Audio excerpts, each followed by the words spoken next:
Assalamualaikum warahmatullahi wabarakatuh. Perkenalkan, nama saya Dawini Khairani dengan NIM 24002011.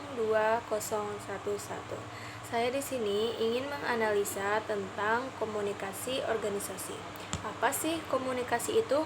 Komunikasi itu adalah proses penyampaian ide atau informasi yang disampaikan seseorang dengan seseorang yang kita sebut sebagai sumber atau komunitor. Sebagai komunitor yang berfungsi sebagai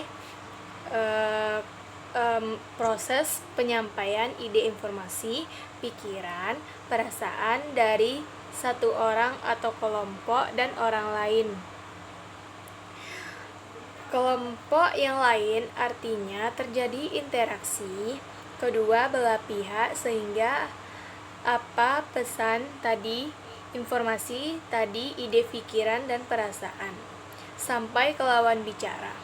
Proses komunikasi namanya berbeda dengan komunikasi efektif. Komunikasi secara umum yang dikatakan komunikasi efektif itu adalah ketika pesan yang tadi disampaikan oleh komunitor sampai kepada lawan bicara atau komunikan.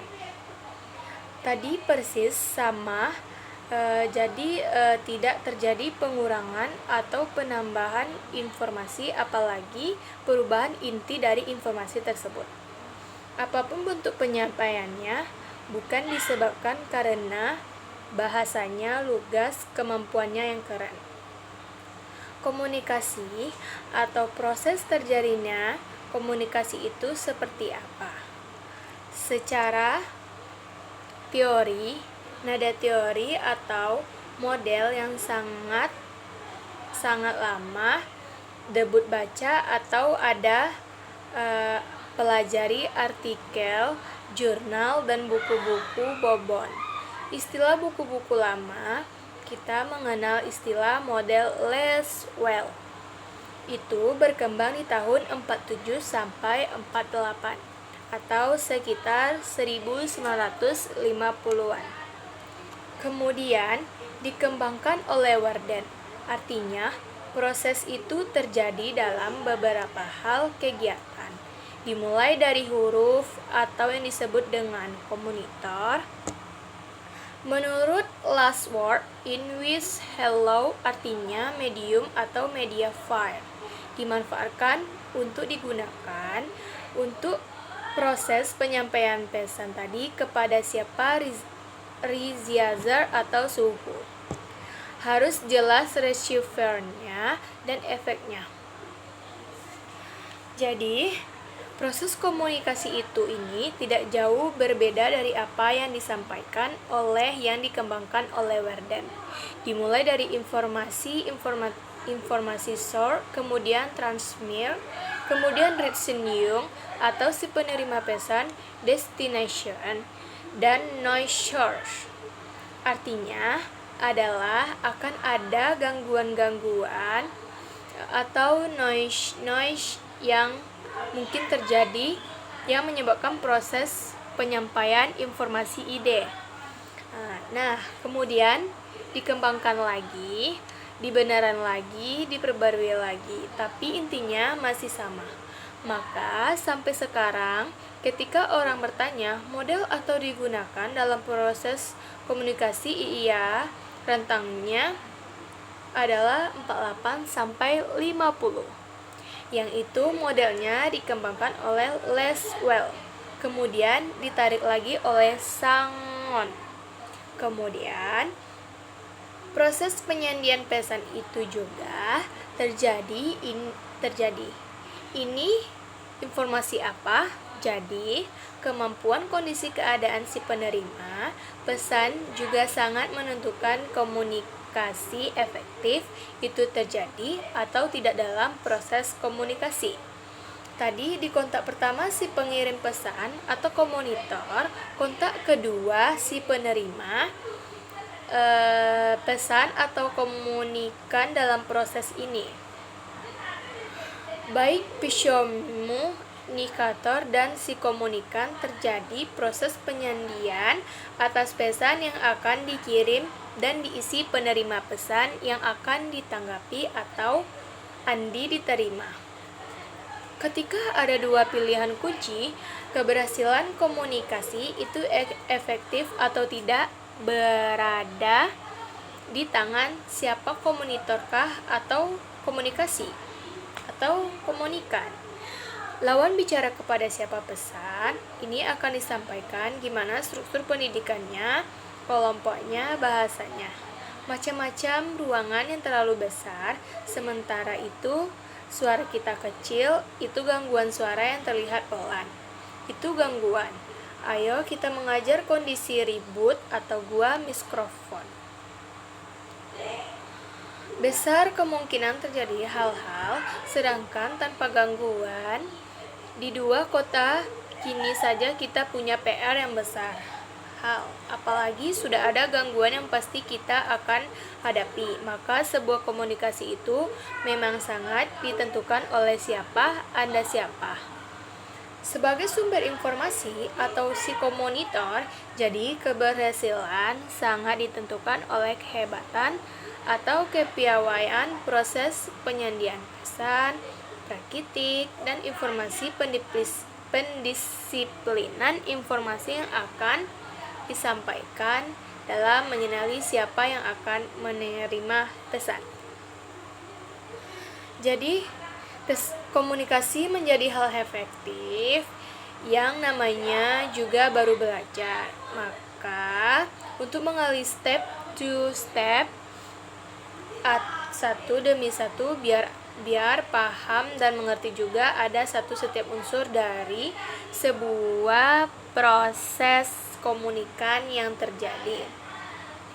Meskipun dari tadi sudah disebutkan, sekarang ada unsur-unsur komunikan. Yang pertama adalah komunikator atau orang menyebutnya pengirim pesan, dan banyak istilah-istilah lain yang jelas adalah sumber informasi, source, edisi sumber. Jadi ada istilah si sumber, ada si pengirim pesan, ada yang namanya komunitor. Orang yang menjadi sumber informasi yang ingin mengirimkan pesan atau ingin menyampaikan informasi dengan cara menyandingkan pikiran. Bentuk-bentuk dari informasi, makna dari setiap pembagian tadi, jadi kita konversi dalam tatanan bahasa yang lebih sederhana. Saluran-saluran informal diciptakan secara spontan, muncul sebagai tanggapan terhadap pilihan-pilihan itu. Individu. Komunikator atau penerima pesan atau komunikon kan bukan komunikator. Komunikan, receiver, penerima pesan, siapa dia itu, objek-objek yang menjadi sasaran tepat besar itu akan disampaikan. Artinya, sebelum pesan diterima dilakukan penerjemahan. Nah, penerjemahan inilah kita disebut pengkodinginan atau penyandian tadi, sehingga apa sih simbol-simbol dari pesan-pesan yang tadi kita sampaikan bisa dipahami oleh semua orang atau si penerima informasi. Dari komunikasi, dan terakhir adalah umpan balik, itu sarana pengecekan dari unsur-unsur komunikasi. Kepada tujuan pasti akan muncul dalam pikiran, sebenarnya apa sih tujuan seseorang komunikasi? Tujuan komunikasi adalah tujuan terbesar dari sebuah proses komunikasi ada dua. Pertama, apa sebagai media ekspresi, aksi, interaksi, nilai-nilai, manfaat, dan kelurahan budi dan budaya. Ini menjadi fungsi pertama, jadi komunikasi fungsinya adalah sebagai media ekspresi. Yang kedua adalah Proses aktivitas pengembangan kreativitas dan inovasi atau penciptaan. Pertama-tama, teori komunikasi yang disampaikan lewat media sebagai bentuk kreativitas. Hari-hari ini yaitu sampaikan, maka benar fungsi kedua dari komunikasi adalah proses aktivitas pengembangan kreativitas dan inovasi e-book.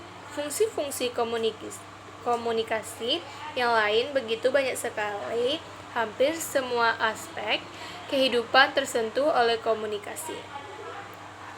Berkomunikasi jadi fungsinya terkena yang semuanya, apakah transfer atau pemindahan, pengertian, atau pengetahuan.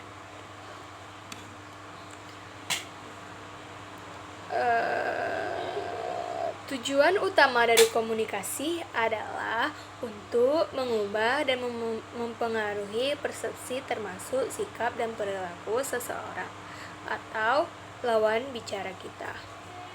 Dan kedua tujuan adalah untuk dijadikan sebagai alat menyatukan aktivitas.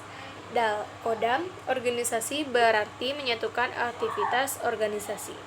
Maka muncul aturan, persepsi, muncul SOP, komunikasi melalui komunikasi tertulis.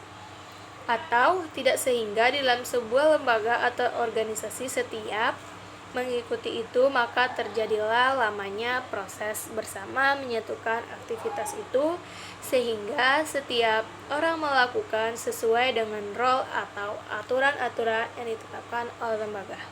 Jadi sekian analisis yang saya dapat. Terima kasih. Assalamualaikum warahmatullahi wabarakatuh.